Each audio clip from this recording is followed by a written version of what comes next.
Good morning, everyone, and welcome to this session on the public good of economic statistics. My name is Ed Humferson. I'm chairing this session. I'm the head of the Office for Statistics Regulation, which is the UK's regulator for public sector statistics and data. We set the standards through the code of practice that statistics must follow, and then we uphold that code in various ways. This is a conference run by ESCoE, the Economic Statistics Centre of Excellence. One of ESCoE's four main research strands is communicating and valuing economic statistics. And last year, within this strand, ESCoE published a completely fantastic, superb research report called Public Understanding of Economics and Economic Statistics. I think everybody involved in economic statistics should read this report, everyone, whether they are a producer of economic statistics or a researcher, an academic, or a user, maybe a journalist or a politician. I think the insights from the report are important and fascinating. One of the reasons in OSR we think it's so important is that the report bears on a debate which has kind of flowed through the ages around statistics, and that is, what is the core audience? What is the core purpose of economic statistics? Are economic statistics primarily a tool to enable key decisions, monetary decisions, fiscal decisions, industrial policy decisions? Or are economic statistics actually for a much wider audience of users? And at some level, are they actually a fundamental part of democracy about helping people understand the world in which they live? I'd say that in recent decades, we've seen a decisive swing towards the latter interpretation. That's embedded into the Act under which UK statistics are produced, the Statistics and Registration Service Act. It's embedded in the Code of Practice for Statistics, which we've set. It's embedded in our work as the statistics watchdog. When we do our work, we're always focused on the broader idea of the public good, and not a sort of narrower decision-making notion. And actually, you'll hear from Grant Fitzner in a few minutes just how much effort goes from the ONS into communicating to a wide audience. So the debate has decisively swung in that favour, but I think the ESCoE report reveals the challenges and the issues that come with wanting to make statistics accessible to a wider audience. And the first issue it highlights is what exactly is the right audience, and how much prior understanding should we assume about economic concepts? Should we think about how people appreciate and understand these concepts, and how should we factor that into how statistics are communicated? I think the report also brings an awful lot of nuance.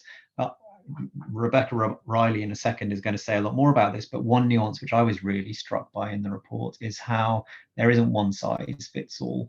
For example, the research shows that people have a different appreciation of interest rates to unemployment, to fundamental economic concepts that people have different ways of engaging with. So to help us navigate these issues, we have a really fantastic panel. We'll begin with Rebecca Riley, who's the director of ESCoE, and she will introduce the research and give her reflections on it. Then we'll have Grant Fitzner, who's the ONS chief economist, and he'll talk about how the ONS grapple with these issues, and you'll hear about the extent of careful thought that goes into communication. We'll then hear from Helen Bowen, who's the former head of news at the BBC and now a non-executive director at the UK Statistics Authority. And Helen will talk about really the balancing the needs of different audiences from a media perspective. And then Mary Cowan, one of my colleagues at OSR, will talk about the public good provided by statistics based on her work as the lead of the OSR research programme. We'll then have time for Q&A, and I'm hoping we'll have a good 20-25 minutes for Q&A. You can post a question at any time, and the way this works is at the bottom of your Zoom screen, there's a Q&A tab. If you type your question into there, that will notify me as chair that you have a question to ask. And then I will single out a question and say there's a question from Jane Smith, and the moderator will unmute you and you can ask your question out loud to the panel. So that's the way the Q&A works, so please do take advantage of that. I think that's probably everything I wanted to say by way of introduction. This is going to be a really fascinating session with a great panel, so I'm very excited to hear from you all. And Rebecca Riley is going to start us off by introducing the research. Rebecca, over to you. Thank you, Ed. Let me see if I can share my screen.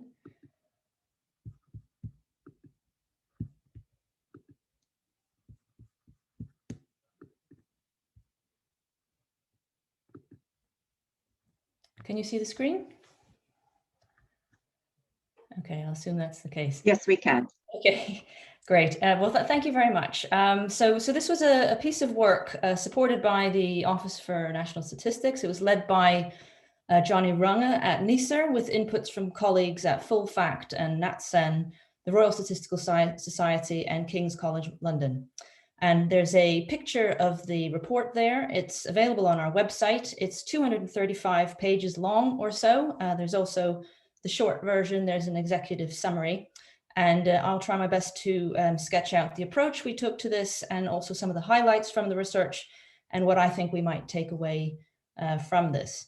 So the premise of the project was to understand how people, as distinct from economists, we did actually check whether people had economics training. So the premise was to understand the public's understanding of some key economics concepts that they might run into on a regular basis in navigating the media, listening to politicians and other spokespeople. And I think the interest was very much from I think there is like Ed was saying, there's a growing body of evidence that understanding might not always be as good as it should be. And also, and we've had situations where economists are regarded as experts that aren't communicating effectively. So there were two main parts to this study. First of all, a nationally representative survey that was undertaken by YouGov, where we asked a series of questions and to try and dig into how people understood these economics concepts. And I'll show you some results from that in a minute. And then we did something which is called focus groups. So this is not my area of research. It's very interesting. It's why the report is 235 pages long. So basically, this is a way of collecting information through discussion with people. So there were 12 focus groups, around 10 people each at these focus groups. And the idea was to basically have a conversation, record that conversation, and extract some of the key messages from that. So these are a series of open-ended questions. Individuals are also shown newspaper articles, which are discussed. And at the end, they're also given a explainer devised by Full Fact, which actually then explains what the standard definition is of the economic concept in question, and then people are allowed to reflect on that. So this is a way of collating an incredibly rich body of evidence. And as I say, that's why the report is as long as it is. So let's first look at the survey results. So there's about 1,665 people responding to this survey. The writing is small, but because we're on Zoom, all of us, I'm hoping you can see this nonetheless. And basically, people were asked a series of questions, and for each question, they were given, it was like a multiple choice. They were given an answer they could choose one of several answers. So what I've highlighted here is a few of these questions. There were many more, but a few of these questions, and the percent of the respondents that got the answer right. So they selected the correct answer. So for example, in the first line here, we have a question, which is, what option, if any, do you think explains what it means when the inflation rate is 1.5%? Now, individuals could have chosen things like the economy has grown by 1.5%, the value of the pound has grown by 1.5%, and the right answer was, of course, prices have risen by 1.5%. And as you can see, 63% of people got this right. So, that's not terrible, I would say. And it chimes with the evidence collected through the focus groups, which was generally that, things that mattered to individuals' personal economy, people generally had a reasonable understanding of. At the same time, the focus groups reveal some interesting findings around people's relationship to these figures. So whilst people may understand that what this means, they also thought that, half of respondents thought that inflation surely was higher than the 1.5% that was recorded at the time. And this is where concepts come in like, well, that's your inflation, not my inflation. You'll be familiar with that expression from that's your GDP, not my GDP. So, and they would give examples of things that they'd purchased and how, they thought prices had risen much more quickly than demonstrated by this number. Not as good when we get to GDP. GDP is not a concept that is as familiar to people. So when having to choose what it means when GDP is increased by 1%, less than half could accurately or could choose the right answer. So things, and actually here on this particular question, we had a larger share of people not selecting a wrong answer, but just simply saying, I don't know. So 28% of respondents to this question just said, I have no idea. The options they could have selected were around, this is an increase in wages, taxes, exports, the value of the pound. The types of comments we got around GDP were things like, well, this is jargon. This is not our GDP. Is this GDPR, General Data Protection Regulation? So I guess one would have to conclude here that understanding could be improved. Then if we look at interest rates, a fair number of people got that right. 75% of respondents, you can't see that in this picture here, but 75% of respondents were able to understand the implications for themselves of high and low interest rates for their savings and borrowing. Around the trade deficit, people thought the UK had a trade deficit, and they did have some understanding of what these things meant. And when we got to the budget deficit, it was interesting because people answered depending on how the question was asked. And I think this was a general finding from the focus groups that while people may be able to answer a question from a drop-down menu and select the right answer, once you explored with them, what does this actually mean? It was often the case that understanding was less good. Unemployment's an interesting one. So, at first sight, I thought, wow, people really do understand this quite well, but we'll get on to that.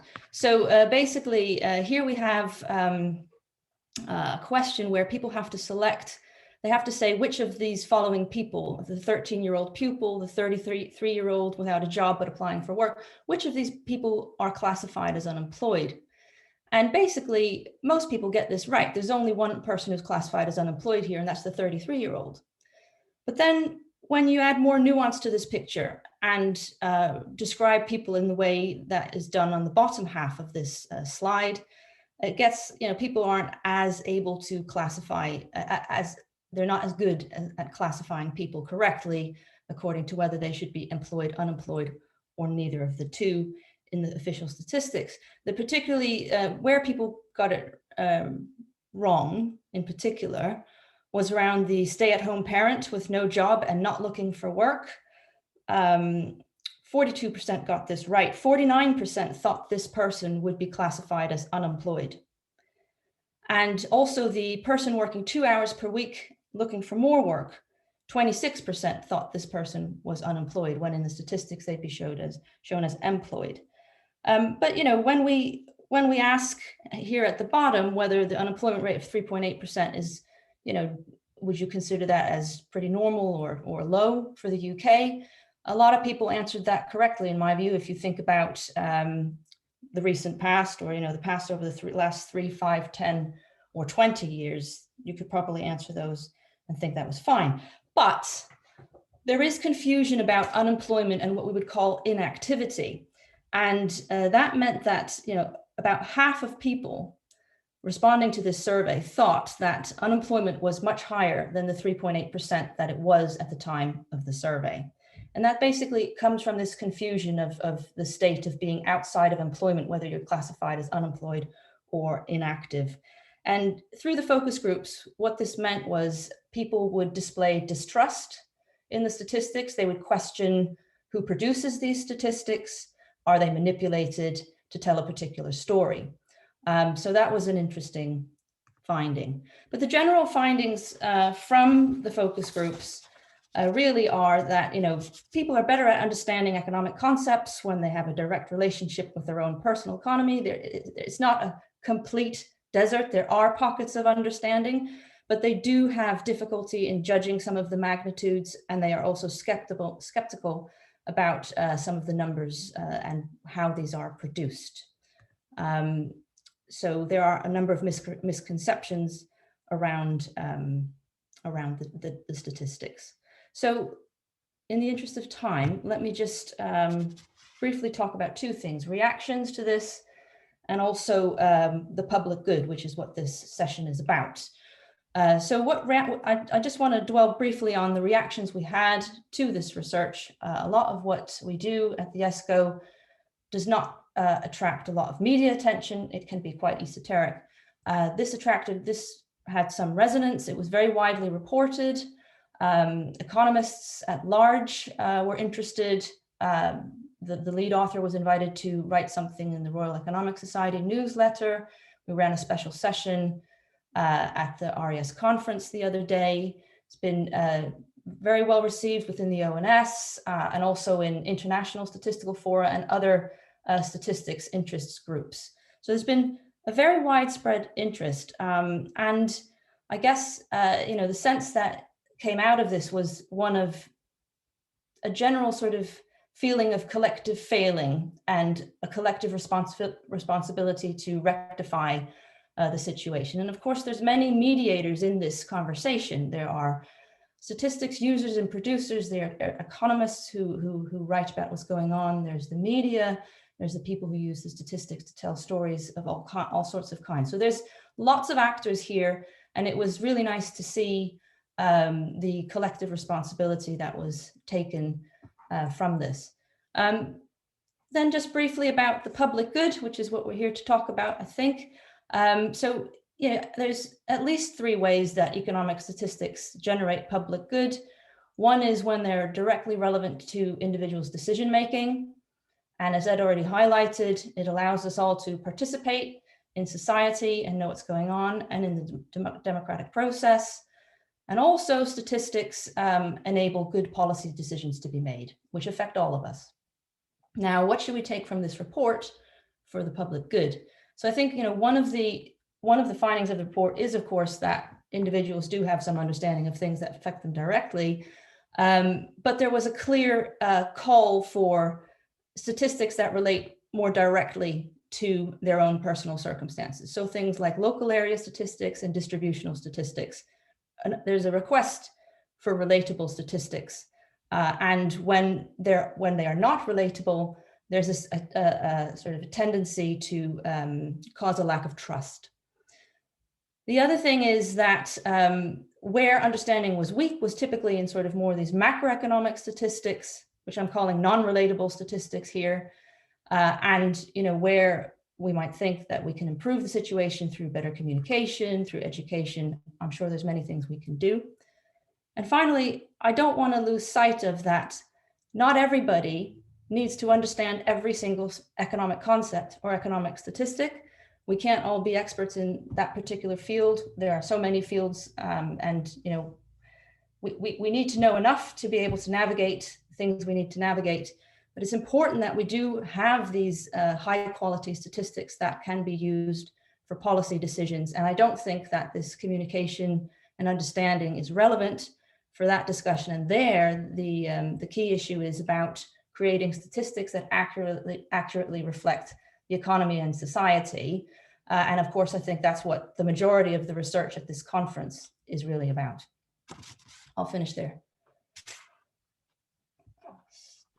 Thank you very much, Rebecca. That's fantastic. And just to say, I thought your final slide there on the public good was absolutely tremendous, and really something that I think we'll be looking to kind of build from in our work.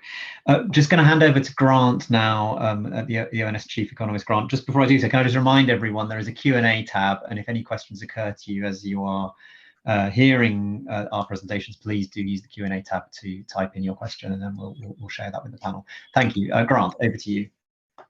Yeah, hi. I've got a couple of slides, and I'll be talking firstly about how, as working statisticians and economists, we try and apply the code of practice on a day-to-day basis, giving an example of some recent economic statistics which were a little bit contentious and challenging in how we dealt with that. And if we've got time, I'll just talk also briefly about how the ONS and certainly economic statistics have responded to the pandemic. But so let's see how I go time-wise. And I'll just see if I can share my screen.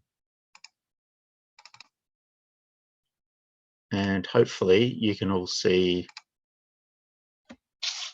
that. So let's talk about the code first. So we're all civil servants at the ONS, and just worth mentioning the 4 core values: integrity, honesty, objectivity, and impartiality. This is particularly important for an organisation like the ONS, which publishes a lot of statistics and evidence which help to inform public policy making, and particularly those last 2, objectivity and impartiality. So in a moment, I'll give you an example of how that works in practice.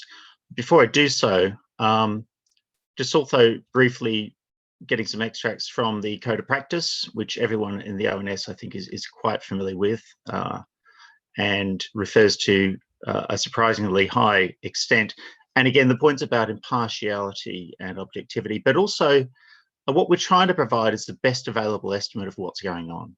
Now, that usually means official and most often national statistics, but it can also mean drawing on other evidence, experimental statistics, real-time indicators, and other data sources out there as well. And you'll see in our bulletins from time to time, we do cite and refer to other sources that are deemed relevant. So how does that work in practice? Well, let's give an example from earlier this year. So back in March, we're about to publish the monthly GDP and trade figures for January. Here's the monthly GDP.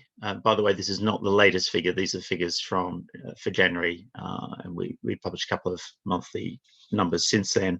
The market was expecting a 4% fall because, of course, the UK had just re-entered lockdown, and in fact, our figures were 2.9% decline. So bad, but not as bad as feared.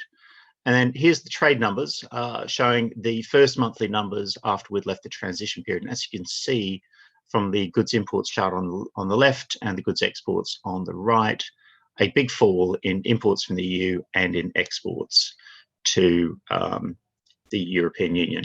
Now, on the face of it, that's a fairly dramatic and not unsurprising fall, given all the reports of short-term disruption, etc., that we were seeing in the press at the time.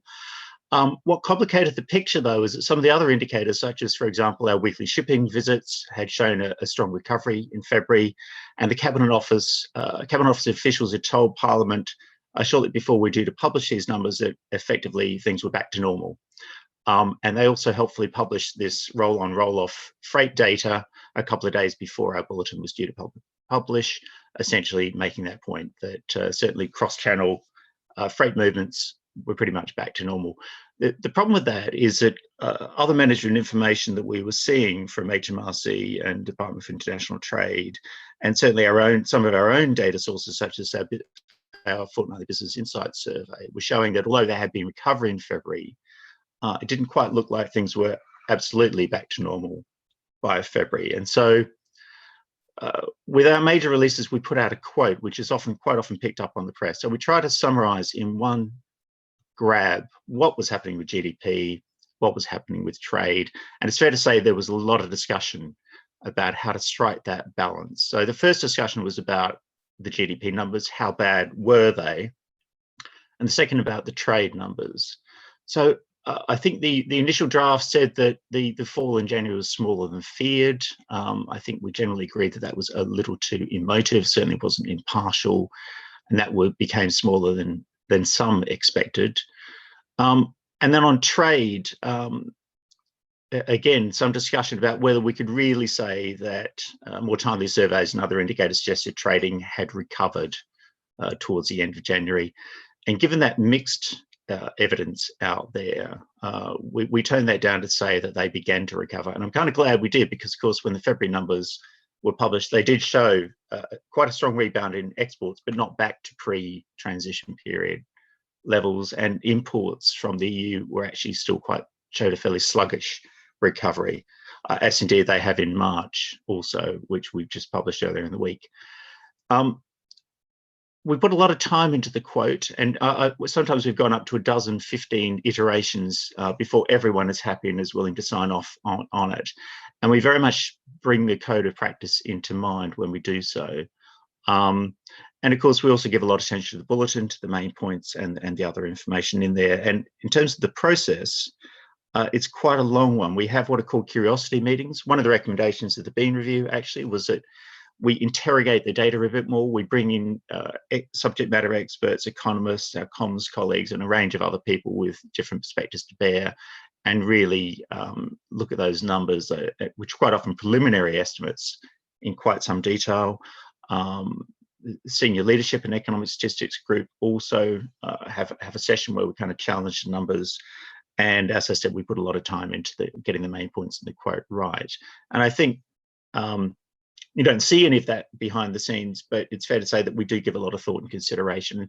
And I think most of the time we strike the right balance, but on occasion we may have erred one way or the other, because of course these are often preliminary estimates. They're subject to revision, and as you know, at the moment, in the middle of a pandemic and a recession, there's a great deal of uncertainty.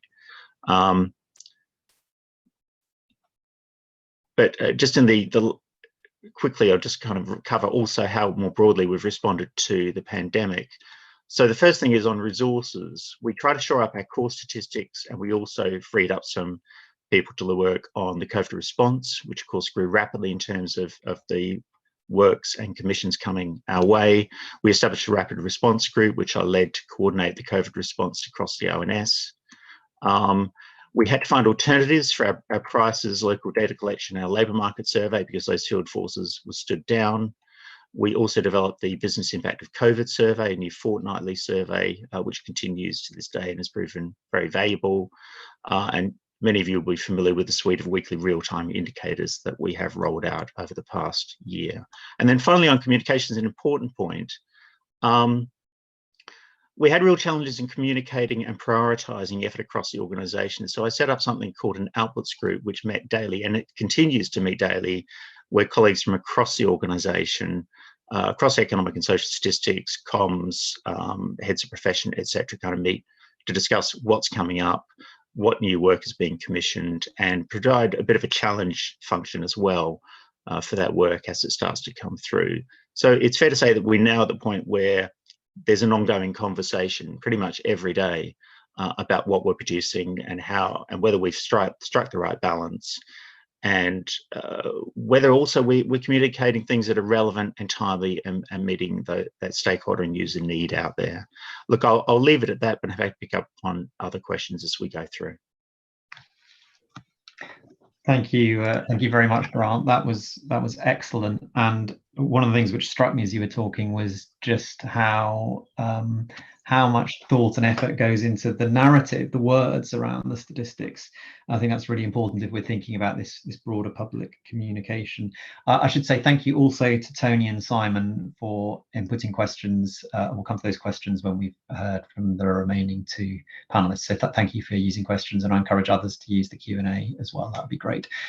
So now we're going to hear from Helen Bowen, former head of news at the BBC. Helen, do you want to share with us your reflections on these issues? I'm a radio person by initial background, so I've got no slides. It's just me talking into a microphone. And the first thing I want to say is, Grant, I feel your pain, because that tension between specialist audiences and general audiences was something I became very aware of when I once ran business programs. And kind of as a result of that battering, I would say to ONS colleagues that, like the BBC, you have to get used to always being in the wrong, even when you are very much in the right and you're doing the right thing. At the BBC, business people, which are specialists of a sort, would really sternly criticise us for not providing what they saw as a specialist service, something like Bloomberg, especially for them. And economists equally disdained us for failing to deliver in-depth analysis on air, which frankly would have assumed that everyone had an A-level in economics. In reality, according to a survey in 2019 by Ipsos Mori and King's College London, half the UK population has the numeracy skills of the average primary school pupil. And that's really important. It's nothing to do with intelligence, but it does show a very limited skills base and almost certainly a lack of confidence. And I thought in a different way, you saw that coming out in the incredibly interesting stuff Rebecca talked about. The BBC, in a sense like the ONS, has a public service duty to serve that audience, just as it must also try to serve the audience that really think we should be the Financial Times. And that's a really tall order. And it's one that every public service organisation strives to kind of bridge. Probably for me, the DG after John Reith, who best understood this tension, was John Burt. John overhauled a huge amount of the BBC, particularly news, and he believed that the organisation needed serious specialists to land complex information, like economics, with a broad variety of audiences. He also understood, and this is important for you people who deal with intermediaries, that in a huge news organisation like the BBC, and when I ran it, I was in charge of 8,000 people, most journalists will inevitably always be generalists. They're not a lot different from the public. So his specialists were there both to educate the public, but frankly also to educate their peers. He created specialist areas of BBC journalism in subjects like economics, health, business and social affairs, and specialist editors at the top of them who, in an organisation that's impartial, so generally doesn't make judgments, they were entitled to weigh tested evidence and reach conclusions. And they were people like Robert Peston, Evan Davies, Hugh Pym and Stephanie Flanders. And I'm not claiming at all that they were academics, but they certainly understood enough to research data as an academic might. But unlike academics, the BBC editors also have to communicate directly to the public. And the public is a very complex range of things. There's not one public, and that's the first thing we have to recognise. So some of the audiences for the BBC are deeply interested in economics. You know, a lot of people who listen to Radio 4, for example. Some of them are interested, but don't necessarily know much, and certainly don't know much technical information. And this isn't just true of economics, it's actually true of almost everything, including the democratic process. The BBC did a survey on what people understood about the terms that we use regularly in our parliamentary reporting. And the understanding was shockingly low and really made us rethink our coverage. And for me, and then of course there is the audience that's the most difficult to get to, which is basically, I don't know much and I don't really care about not knowing much. And the only way you're going to get me interested is if you can make it news I can use, which is directly relevant to me, which again, I think emerged from some of the research that Rebecca talked about. And that tends to be the young and carefree newsbeat audience. So they'll be dead interested in mortgage rates, but they won't be interested in GDP, even if they understand it. To me, those BBC specialist editors resemble the teams at the ONS, people like Grant, who have to deliver complex information in the clearest way possible for the ONS website, the bulletins, the press releases, and who go on air live to explain latest economic statistics. They need to know an awful lot more than they actually communicate to ensure the public gets the clarity it needs and deserves. If you like, they need to know enough that when there's a third and a fourth question that gets increasingly challenging, they can really answer it. Anyone can do the headline stuff, that's generalist stuff. It's whether you know enough when you get beneath the tip of the iceberg. I think a good example in the area of health of this kind of ability to communicate and have a deep understanding beneath it was at the height of the pandemic when we saw Ian Diamond and David Spiegelhauser make sense of very difficult ONS data for all kinds of audiences. You know, they both had a kind of compelling clarity, but it rested on the deep understanding they both have sorry, my phone just went off then, it's completely thrown me. The deep understanding they both have of what goes on beneath those statistics.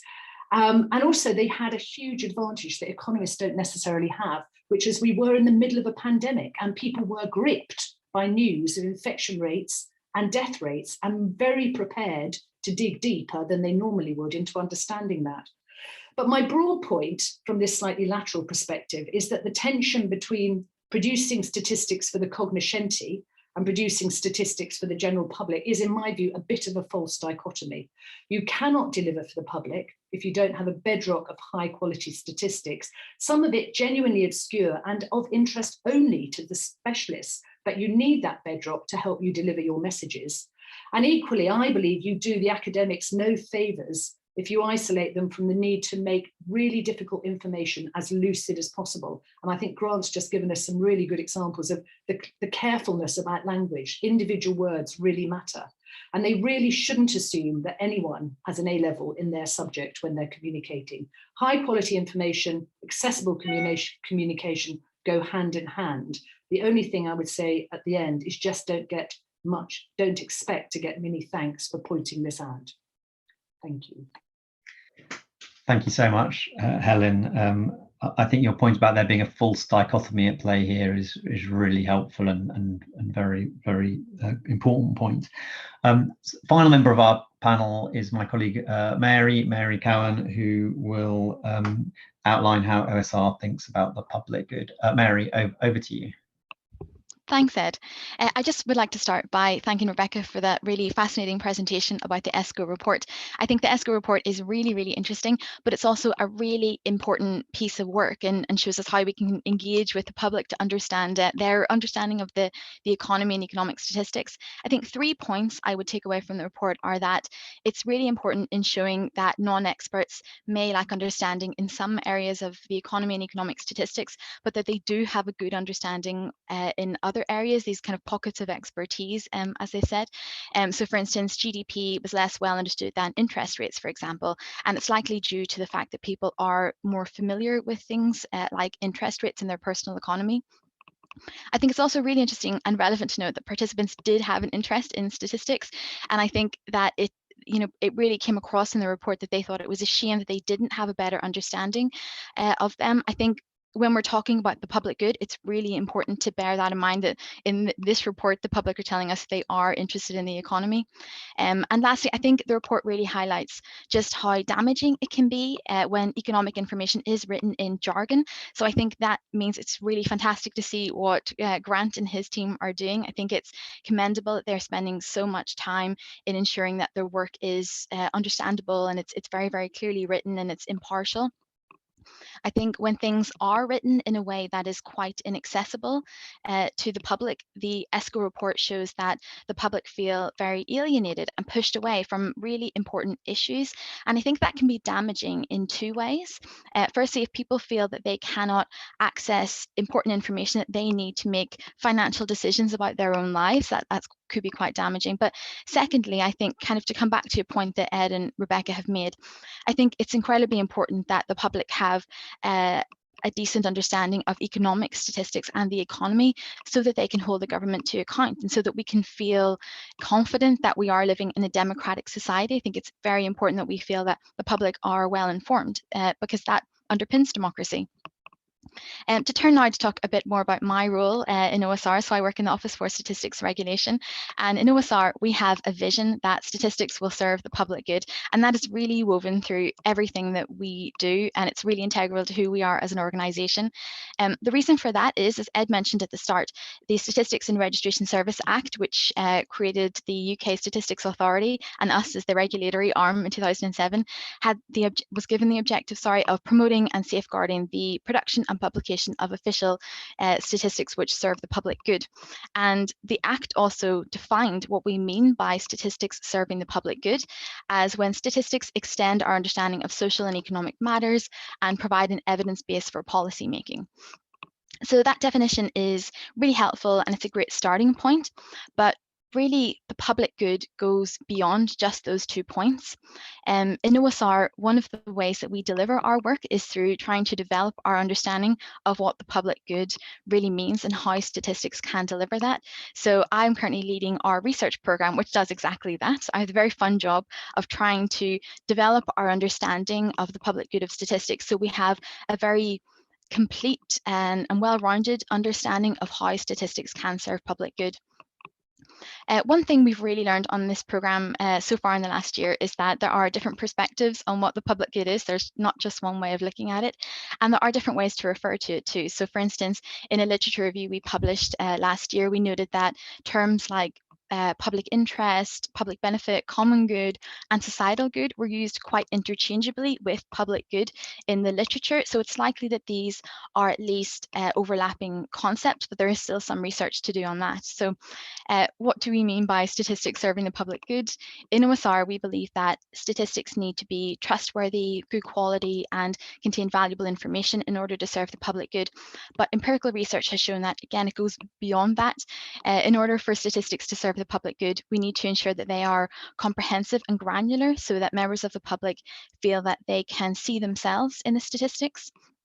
And it's also very important to make sure that statistics are timely and that they are communicated effectively. So the ESCoE report is fantastic in making it very clear that members of the public in the focus groups were interested in understanding the economic statistics more and understanding the economy more, and they regretted the fact that they didn't. And I think this really underlines just how important it is that economic information is written in a way that can be understood by non-experts. In OSR, we consider the essence of the public good to be the widest possible use of statistics. So I think we would really strongly encourage any efforts to make sure that economic information and economic statistics are written in an accessible and a jargon-free way so that members of the public and non-experts can understand the information that they want to. Thanks, Ed. Thank you very much, Mary, and thank you to all of our speakers. We've got some really interesting questions that have come in, and I'm going to suggest we go through them in order. So the first question is from Tony Cox, and it's about definitions and clarity of understanding. So Tony, would you like to ask your question, please?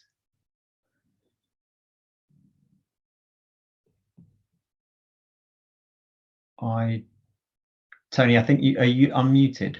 Yeah, I'm unmuted now. Sorry about that. Thanks, Ed, and thanks for interesting series of presentations. My question really goes back to the first presentation and also reflecting back your comments, Ed, about the shift in terms of moving to the public having a greater say on the statistics. I was particularly struck by the unemployment example, and it seems to me that we all have different views of what constitutes unemployment.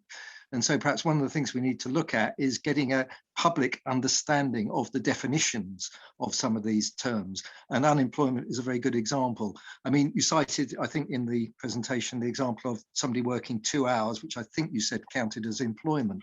Well, to a lot of people, that doesn't constitute employment in a meaningful sense. Similarly, there's a problem with unemployment if you look at somebody who's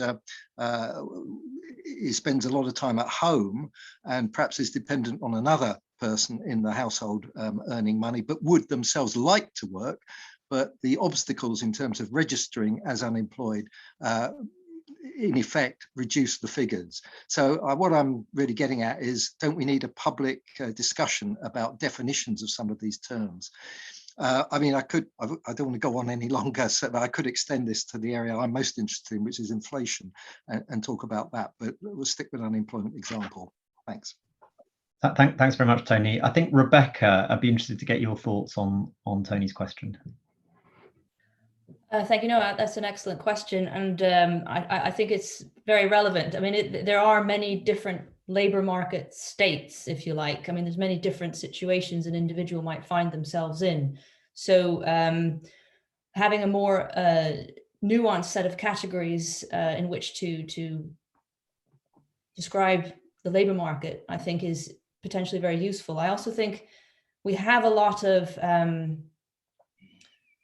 very good data now, administrative data, that allows us to look at local levels.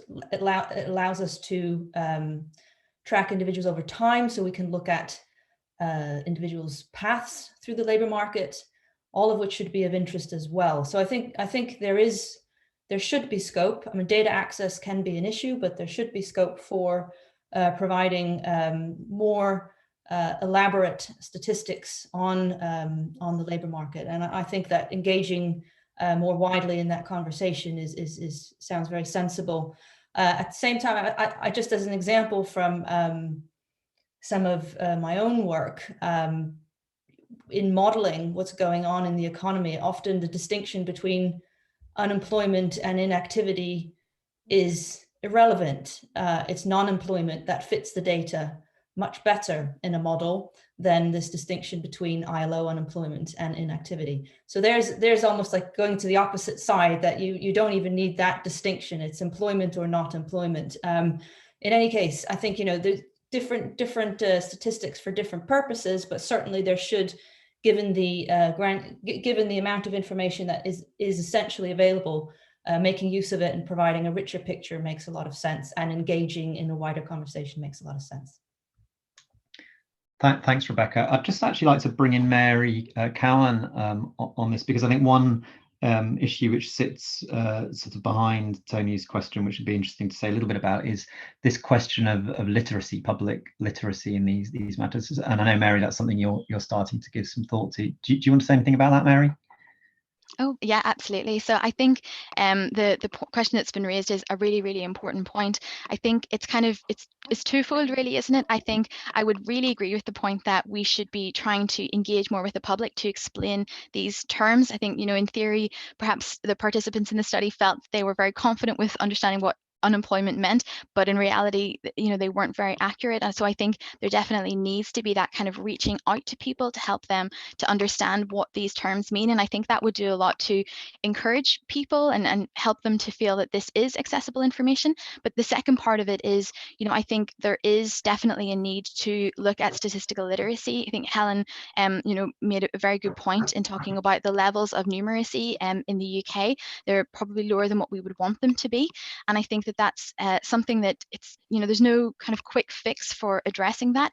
But I think that if we have a society which is lower in numeracy than we would want it to be, then I think we have to really question how statistics can serve the public good. It may be that the statistics are going to fall on deaf ears, really, because people won't be able to understand the information that we're giving them. So I think going kind of out there, doing the research to understand what the levels of statistical literacy in the UK are, and how we can then make sure we're working with the public to engage with them at a level that they can understand this information, that I think that's a very valuable thing to do. And at the same point, trying to see if there are things that we can do to improve levels of statistical literacy. You know, it's something I've done a lot of reading on, and I struggle to find research which really points to explanations as to why there are these issues, why there is lower levels of numeracy. So I think it's something that, you know, pro bono economics have said that this is a conversation that really needs to be had now because of the pandemic and the impact it's had on the economy. People with lower levels of numeracy and statistical literacy are going to suffer more from these effects than anyone else in the economy. So I think it's really important that we start to have these conversations about statistical literacy at this point in time. Thanks. Fantastic. Thank you very much, Mary. I think we could spend a lot of time on that first question, but we have got some other questions to go to. So I suggest we move on to Simon Briscoe's question about two sets of measures. Simon, do you want to ask a question, please? Yeah, thanks, Ed. Yeah, I mean, these presentations, as is often the case, sort of state the fact that there are relatable statistics produced for the public good. But I think when I look at earnings and prices, which are perhaps the two most important data for people, we see that's not the case, because in the last decade, we've had the demise of the average earnings index and now the RPI.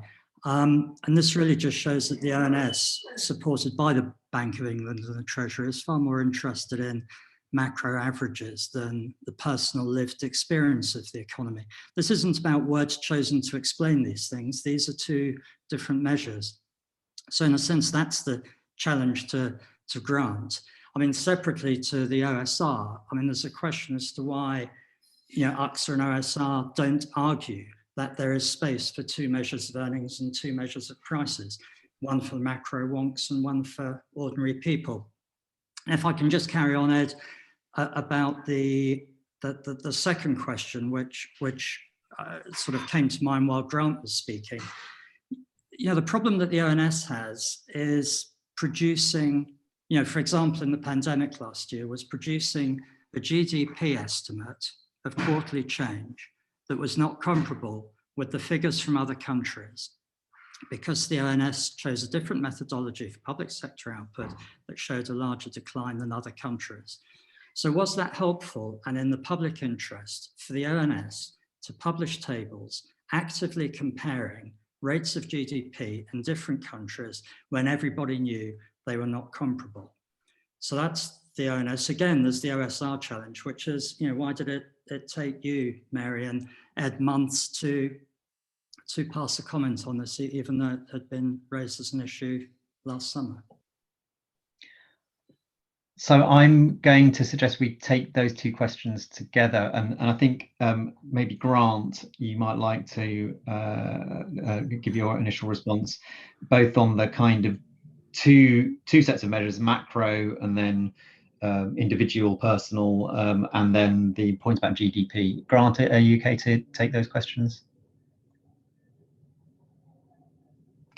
I'd be happy to once I've gone off mute. So firstly, about average earnings indexes and the retail prices index, etc.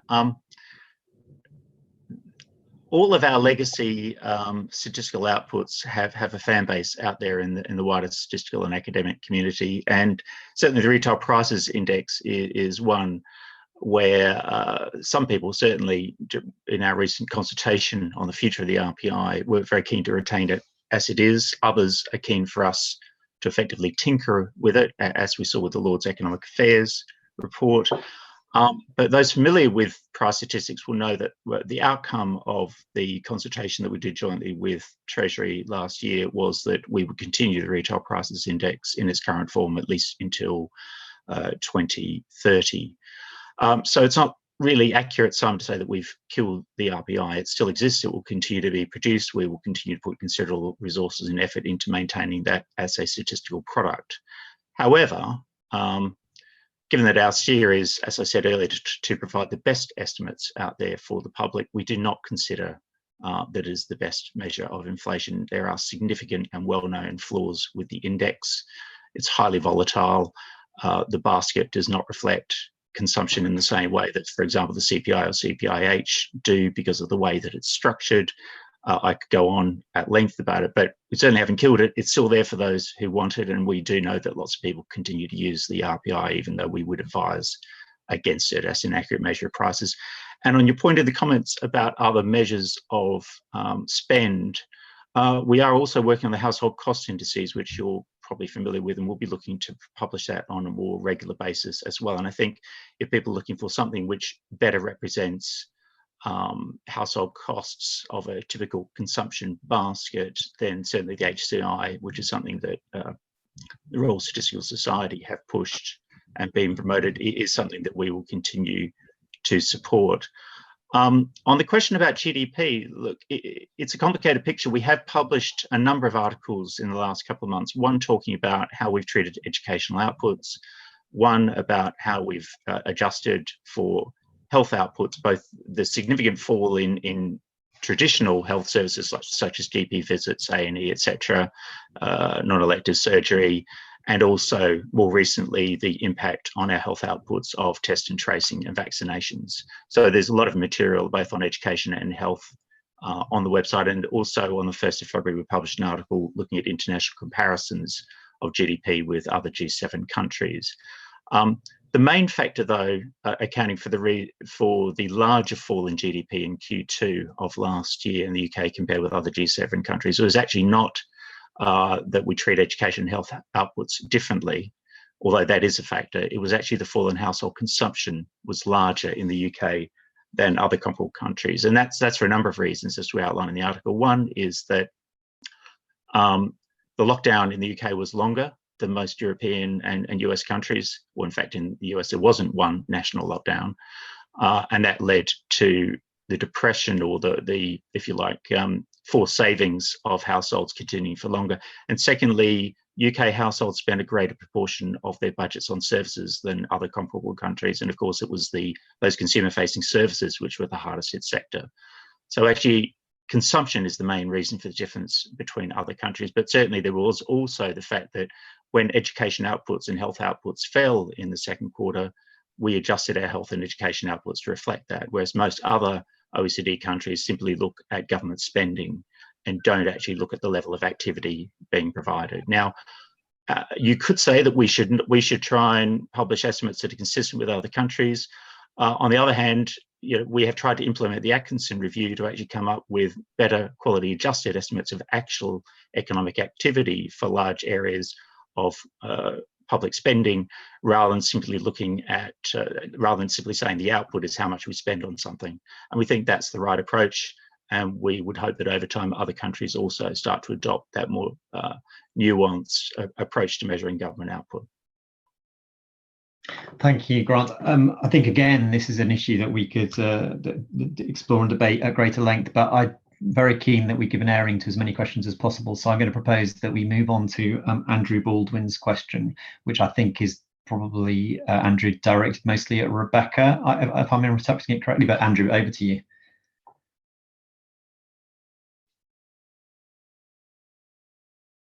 We got Andrew there? It's sounding like Andrew can't. Oh yeah, there we go. Hello, Andrew. Time to get to unmute myself. My question was rather long, so we'll let Rebecca summarize it herself as much as he wants. But I would like to make an additional point that since inflation rate wasn't specified, people would be there to choose for themselves. I suspect in most cases they'd choose the CPI or the CPI-H rate. And if they thought that this was didn't represent their own experience and that their inflation was higher, I'd say that's not a reflection of their ignorance. I consider myself an expert, and I'd agree with that. I've tried to estimate the bias myself. I would think it's small, but for the most recent published month, that the CPI and inflation rate would be about 0.2 percentage points less than a household-oriented measure would indicate. So I'd be interested in Rebecca Riley's response. Thank you, Andrew. You make a good point. So, I mean, I guess our questioning in this study is relatively simplistic, as you point out. You ask whether our questions are deficient, for example, in specifying a single inflation rate at 1.5%. In answering the question from sort of, do you understand what inflation means, the alternatives individuals could have selected had nothing to do with inflation. So from that perspective, it probably works as a way of designing the question. But no, I take your point that we could think more broadly about how to present that and how to ask those questions. So I'll mention that we are carrying on research in this area, and we are engaging with we're bringing groups together, economists and the public, to have more of these discussions. And we're also hoping to try different communication tools and see whether they can improve understanding. So feedback like that is very useful, and thank you very much. Great, thank you for a very succinct answer, Rebecca. I have to apologise because I think we are now pretty much out of time, which is a pity because there's a couple of other points been raised that would be really good to get to. One of the points which came up was from Simon Briscoe, which is, will there be a recording or transcript? I'm not sure of the answer to that question myself, but I will find out, and I will definitely ask the organisers what the arrangements are for that, because I think this has been a good session. It'd be good to get some other people to participate in it and watch it, and then maybe share their thoughts. So just in the final few seconds, just it remains for me to thank you as an audience for questions. It showed we were very searching, I think, and appropriately challenging, which is very good. These are important issues that are aired, and thank you to our panelists, to Rebecca for commissioning the research and talking about it, to Grant for explaining the sort of ONS deliberations, to Helen for giving us this kind of peek behind the curtain into the media organisation, and for Mary for her kind of advocacy of the public good. So thank you very much to everyone. And I just noticed flashing up in my chat is a message which says recordings will be made available from next week on the platform. So it sounds as though the recordings will be available. Anyway, thank you very much to everyone, and have a good rest of your conference. Thank you.